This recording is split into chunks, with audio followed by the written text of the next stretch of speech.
Okay, Cody. So tell me. I'm going to tell you right now. In the 2022 draft, I was a big time Stingley guy.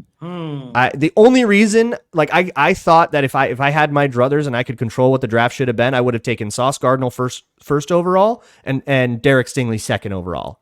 And there was like a weird chance that he was going to fall on the draft because of injuries, and I was getting so excited that there was like this pipe dream of him being a Viking. Didn't even get close. He ends up going to the Texans.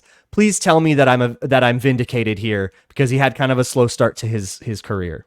No, Derek Stingley Jr. is slowly but surely turning into him. That's all I gotta say. Makes me happy. And I've never been wrong. I looked at it like this. This is it's Stingley's third year already. Oh my God, where's the time going? His first year, well, of course, let's just go all the way back. Coming in from LSU, the number one concern about Derek Stingley Jr. was the injuries. I mean, everyone know what him, Justin Jefferson, Burrow, everybody, that phenomenal 2019 LSU team did that year. And after that, the next couple of years, Derek Stingley Jr. battled through injuries, hamstring. He has the Liz Frank injury, one of the worst injuries that any athlete can, battle through and stuff. So his rookie season, not only was he trying to get back into just football game speed, but he was also trying to get adjusted to the NFL game speed. And he was playing for a coach at the time, Lovie Smith, who was not calling a defense that suited to his skill set. So rookie season, it's okay. Then I think towards the end, at some point towards his rookie season, went down with a hamstring injury, missed like half of that season. So it was like, okay, rookie season, you throw it out the window. So his sophomore year comes along and you pair him with DeMeco Ryans. Not only is DeMeco Ryans has put together a defensive scheme set that is more accustomed to his best attribute, as a shutdown one-on-one corner, but at the same time, Ryans is also one of the best teachers that he could have developed under. And he goes through his entire sophomore season. We are starting to get a glimpse of Derek Stingley Jr. at LSU. Got hurt once again with a hamstring injury in practice. It just popped up out of nowhere. Like, we literally just seen him like 30 minutes ago, stretching and everything. And the next thing you know, he's out for like 4 or 5 games or whatever.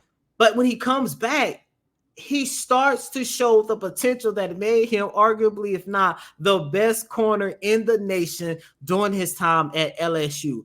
And through OTAs, throughout, mandatory minicamp, voluntary minicamp, training camp, preseason, and now through the first 2 games of the season, we are definitely starting to see Derek Stingley Jr. take that leap. And the number one thing that I've basically seen out of him is the fact that I think now he definitely has the confidence to say, you know what, not only am I, a good player in this league, and I hate to say it like this, sorry, Ross, but I'm a damn good cornerback in this league. And I know he believes in his heart that he can shut down any wide receiver. And I'm just waiting to hear what Stingley has to say about going up against his college teammate and Justin Jefferson. Because so do you think they're going to one-on-one him here? Because nobody has one-on-one Justin Jefferson in like 2 years. Nobody's had the courage. I just had this conversation with one of my colleagues a couple hours ago, and he asked me, do you think Derek Stingley Jr. would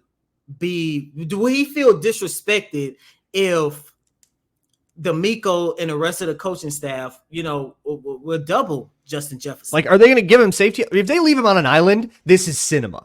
Because Jefferson has not had that opportunity in years. I say Derek Stingley will take it as some form of disrespect, but if I'm DeMeco, especially looking at the trend and the trajectory, and I understand how dangerous Justin Jefferson can be, I truly do believe, man, especially considering with the injuries that, Minnesota is dealing with right now on the offensive side of the ball, if Stingley can hold his own against Justin Jefferson, you're looking at a situation where not only Stingley would have an opportunity to finally fully establish himself as that'd be a breakout game. Yeah. It's going to be a breakout game. But after that, it's going to have other players on the defensive side of the ball to not worry about Jefferson. Now you have an opportunity to focus on other players who could kind of, have those sneaky good games due to, the opportunities that they're going to have due to injury. So I don't know right now. I guess we're going to have to wait and see. I know D'Amico isn't going to tell us, but of course it's interesting, not. man. It's interesting. Man, I don't know. Okay, the last time this happened, the last time somebody truly lined up on Justin Jefferson and said, we got a corner that can handle you. It was the Saints. It was Marshawn Lattimore.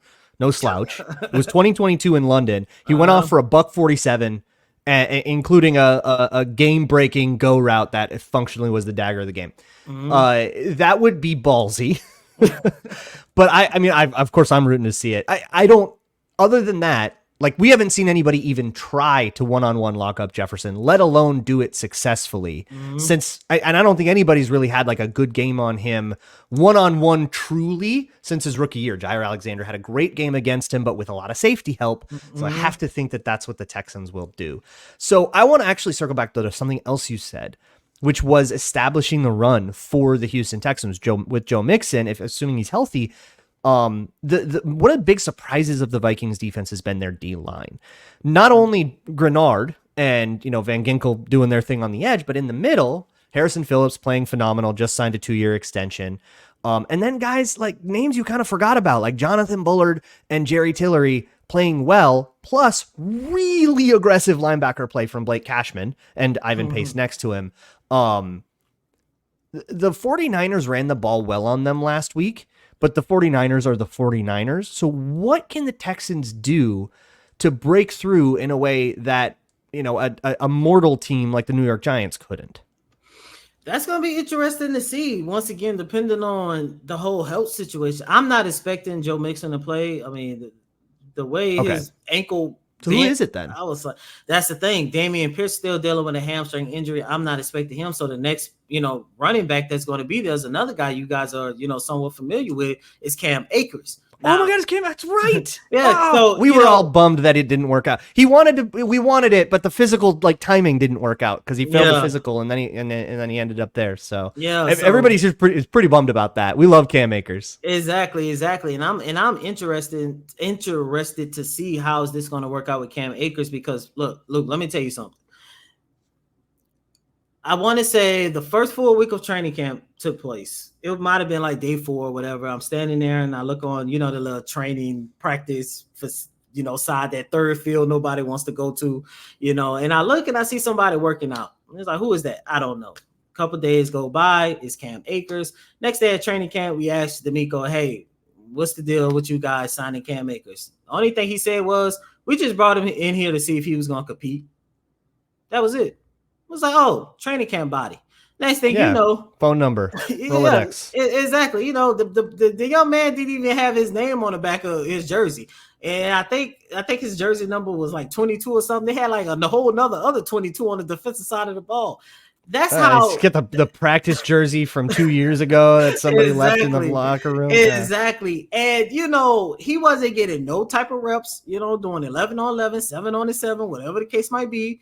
He was barely participating in individual drills. Then all of a sudden, the young man just started balling out. And next thing you know, it's like, okay, he'd be on the practice squad. Next thing you know, oh, snap. This man has literally made the 53-man roster. And I'm interested to see what's going to happen with Cam Akers, and can he give this team something in the rushing attack, knowing that Mixon and Dameon Pierce 9 times out of 10 will not be there. Because, Luke, I keep saying this, and maybe this is something, Bobby Sloyd and them going to have to work through, regardless of how good CJ Stroud is, regardless of all the weapons that he got with the wide receivers and the tight end and everything else. If the Texans cannot establish anything in the run, they're still going to struggle a little bit, and we saw it on Sunday. So, as you just alluded to, and I kind of knew this coming in, the Vikings, they still have a pretty good D-line, and I know, especially with Jonathan Grenard, they're going to give the Houston Texans hell in some type of way, but there's a lot riding on Cam Akers' shoulders right now, and I'm just like, okay, can you showcase the same potential and production that we saw during preseason when you was playing against weaker competition? I've always liked Cam Akers. I love what he was doing, before, not one but two Achilles injuries, which is crazy to me that he's still playing. Let me just say that. But I'm like, can you do it now in the regular season when you're going up against better talent? Minnesota Vikings in the middle of a gauntlet right now, coming off the 49ers right into the Texans and then the Packers next week, as well as the Lions and Rams on the horizon. A lot of playoff teams on the schedule, so we'll see if the Vikings can keep up their unexpected win streak, and we'll see if the Texans can keep up their pretty expected win streak.